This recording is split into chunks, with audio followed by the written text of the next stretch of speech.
நாம இன்னைக்கு ஒரு சந்தோஷமான விஷயம் தான் பார்க்க போறோம். நம்ம அமெரிக்க மேலியாவுல 2 பட்டு வந்திருக்கு. 1 கொஞ்சம் ஹைட்டா வளர்ந்துருக்கு. இது வந்து 5 நாள் பக்கம் ஆயிடுச்சு. அடுத்த பட்டு குட்டியூண்டு இருக்கு. இன்னும் தண்ணிக்கு மேல வரல. அதையும் காட்டுறேன். அப்புறம் ஐஸ்வர்யாவுலயும் வந்திருக்கு. பாருங்க, நம்ம செடியெல்லாம் பிளான்டிங் பண்ணி ஒரு 28 நாள் தான் ஆகுது. லக்ஷ்மி கொஞ்சம் லேட்டா வரும் போல இருக்கு. இதுதான் ஐஸ்வர்யா. குட்டியூண்டு இருக்கு பாருங்க. ஐஸ்வர்யாவும் அமெரிக்க மேலியாவும் கரெக்டாக 28வது நாள் வந்து நமக்கு பட் வர ஆரம்பிச்சிடுச்சு.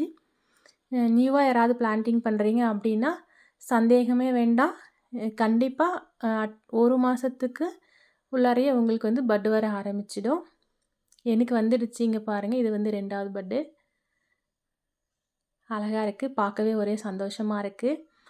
நம்மளோட வீடியோ பிடிச்சிருந்தா சேனல் வந்து சப்ஸ்கிரைப் பண்ணிக்கிட்டு எல்லாருக்கும் ஷேர் பண்ணிவிடுங்க. எத்தனை நாளில் பூக்கும்னு தெரியலை, பட் வந்து கூட இன்றைக்கி 5 நாள் ஆயிடுச்சு. பூத்த உடனே உங்களுக்கு காட்டுறேன். தேங்க்ஸ் ஃபார் வாட்சிங்.